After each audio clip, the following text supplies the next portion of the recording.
Okay, so today I'm going to be explaining the difference between meiosis and mitosis, and also educating on what the different phases of mitosis and meiosis are.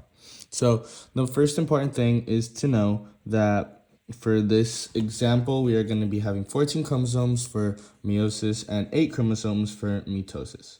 One of the primary things to know about both of these is that they are both involved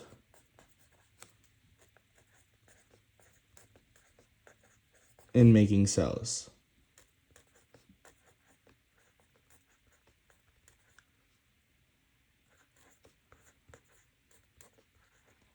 The only difference is that mitosis is making body cells and meiosis is making gametes, which is reproductive sex cells. Gametes. My bad.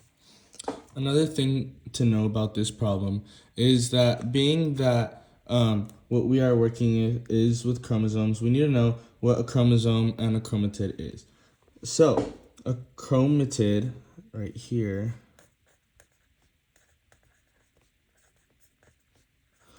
is one single right here, like that.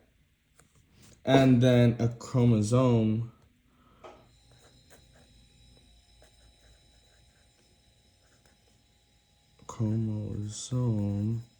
is when they're connected like so. So let's say we have 14 chromosomes, you would have to multiply that, which would result in 28 chromatids, because 2 chromatids make up 1 chromosome. So when we get both into the mitosis and meiosis, it is important to know the different phases. So the abbreviation is called PMAT. The P stands for prophase. The M stands for metaphase. The A stands for anaphase. And the T stands for telophase. So knowing that both go through this twice, the only difference is that mitosis goes through it once, being PMAT, but meiosis goes through it twice, which results in a number being next to all of these, as I'm going to demonstrate here. And then when we go through it again, it goes with the 2 at the bottom.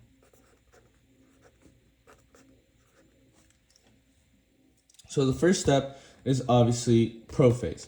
So in prophase, we're going to show this. So in mitosis, and we start prophase, what is happening here is that the chromosomes are enlarging and thickening.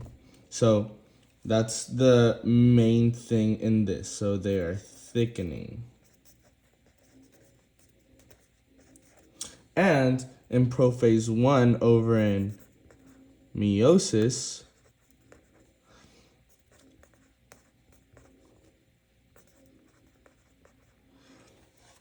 the cells actually group together, which are similar in location, size, and genes.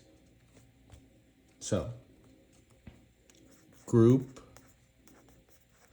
in pairs in size, gene, and location. So the next process is metaphase. So in mitosis, metaphase they are all lined up in the middle of the cell.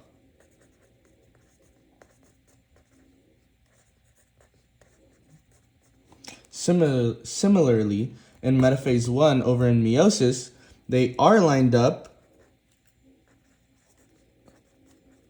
but instead of it just being one single file line, it is and they are actually pairs. It's two lines and right next to each other. So it's not a single file line, but it's still very similar. So lined up, but still in pairs.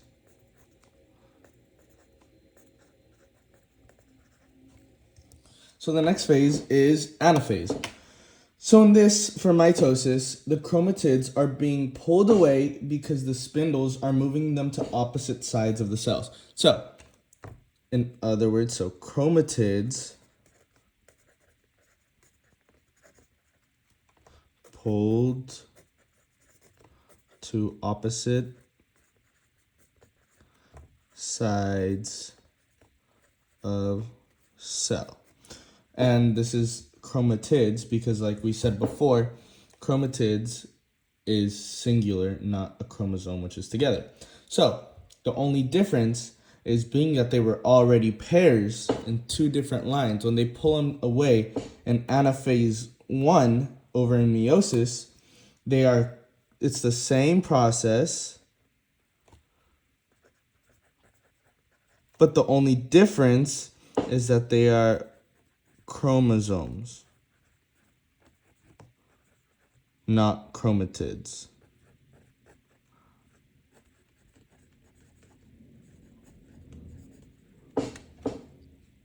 So the interesting thing about telophase is that they are completely at opposite ends after anaphase.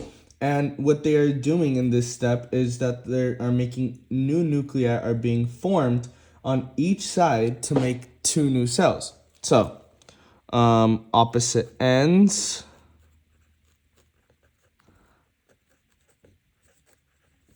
And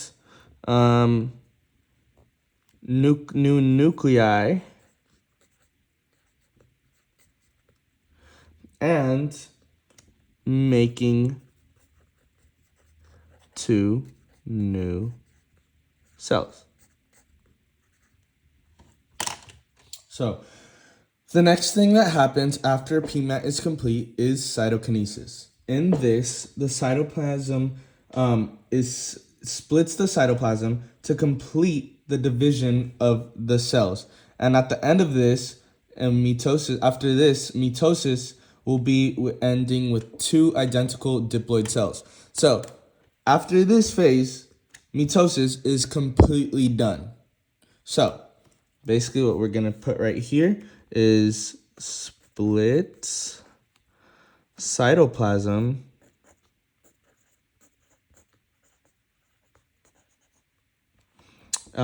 completes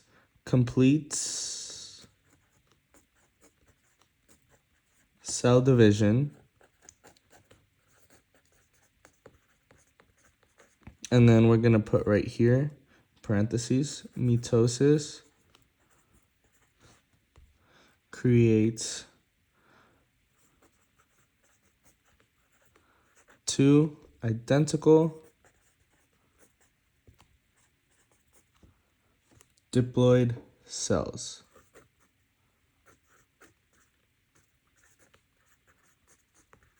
And after this, basically what this means is mitosis is done. Right there. So now, when we move on to the second phase of meiosis right here in PMAT 2, it basically just repeats the mitosis. So it goes to this, but now instead of like everything being done with chromosomes, now it's individual with chromatids, which I will be going over more in depth in the visual right now. Okay, so now I have formulated a visual. Right here on the left-hand side is where we will be explaining mitosis, and right here on the right-hand side is where we will be explaining meiosis. So, like we mentioned before, this will be starting with 8 chromosomes, and this one will be starting with 14 chromosomes. What we see here first is obviously the prophase, prophase 1 right here, is where these chromosomes are thickening, and right here is when they're getting into groups and pairs. As we can see here, these are the same size, these are the same size, and so on. Then we move on to metaphase, where these are lined up down the middle of the cell. And right here, the same thing. Those same pairs are brought down over here in the same size, but in 2 lines. Then we can see in the anaphase stage that they are being pulled away from each other to opposite sides of the cell. Same thing here, but the only difference is instead of chromatids, they are chromosomes, as you can see. Right here in the telophase stage, these are almost done separating and are making 2 new cells. This has resulted in cytokinesis, the full division of the cell, and it results in 2 identical cells. After this section is done, that is their first phase. Now, like we mentioned before, it goes through again. Prophase 2, it basically repeats the same phase as mitosis. So I won't be going too much in depth here. Once again, thickening, but now there's 2 different cells as well. When they are right here in the metaphase, once again lined up in the middle. There's no 2 lines, now it's single filed line like mitosis. Anaphase, when they're being split apart to 2 separate sections, 2 separate sides of the cell, my bad. And then telophase, where they are about to split into their own cells.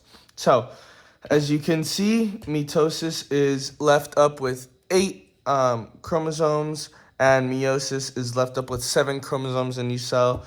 At the end of this meiosis phase, sorry, I forgot to mention, it ends up with 4 non-identical reproductive sex cells. So now, the second part is where it asks us which process is generally involved in cancer development. So obviously we have 2 options, which is either meiosis or mitosis. Now, when we take a look at this, what we have found is that mitosis is the reason for this. What we find is that when you grow, your skin grows, different organisms grow, you are reproducing your skin cells or whatever cells that you are reproducing. Obviously, this has to do with mitosis and cytokinesis that follows it, which splits the cells into reproducing and making new cells.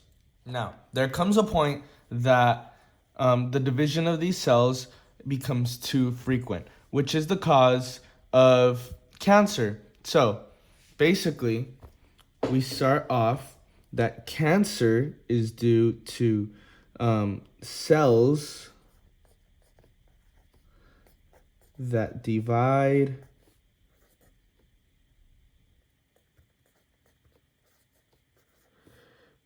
very frequently.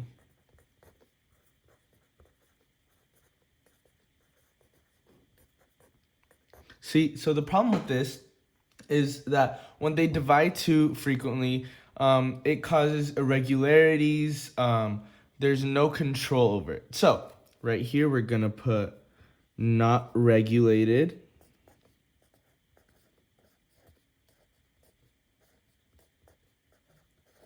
As well as uncontrolled.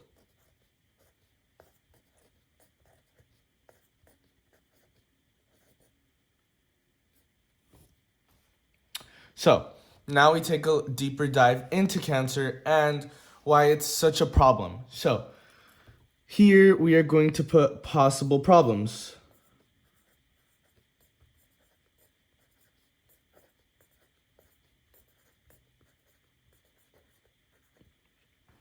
This can include not being able to communicate with other healthy cells. So, lack of communication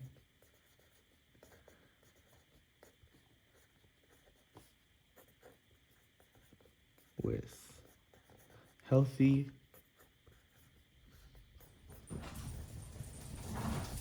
cells. So other problems that we face with cancer is that it doesn't carry out normal cell function. So right here below that, another possible problem can be unable to carry normal cell function.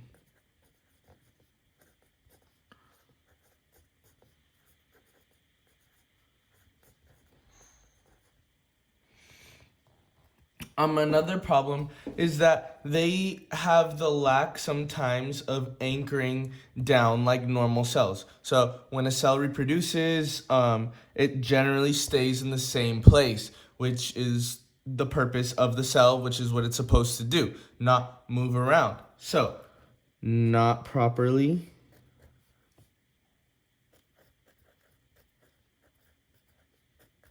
anchored like normal cells.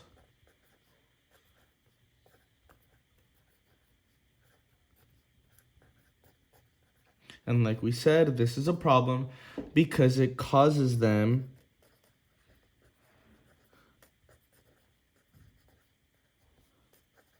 to travel.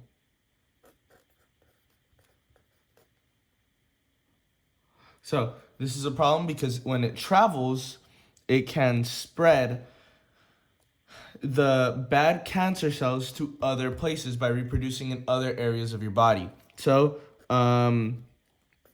bad cells reproduce in different areas.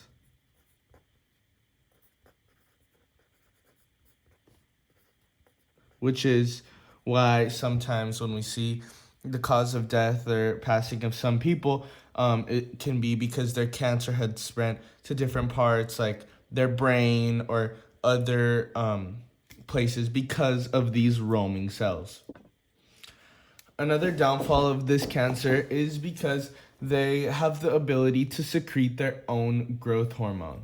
So now this is bad because blood vessels divert to the cancer cells, which could be a possibility, and it gives the cancer cells more nutrients, which takes away the nutrients from those other healthier cells, giving those unhealthy cancer cells more power as well. So we go back here and we put ability to secrete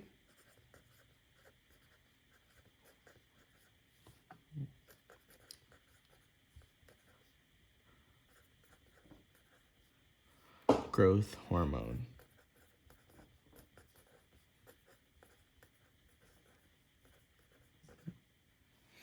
And like I said previously, blood vessels can divert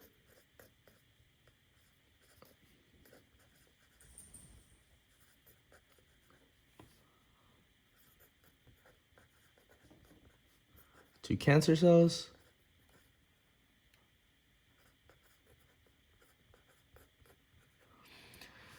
as well as give nutrients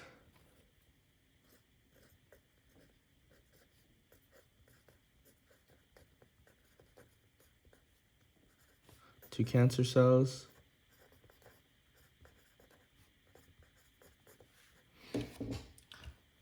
taking away nutrients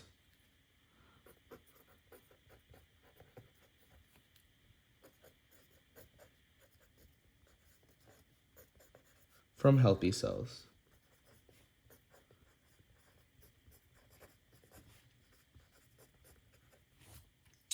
So then we go to cures. Obviously, there are a couple of obvious cures, which is right here. When we go down to cure, there is radiation,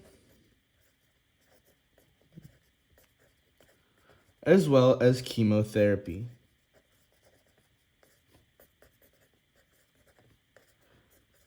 And both of these have the same purpose and goal, which is to target the cells that are dividing too frequently.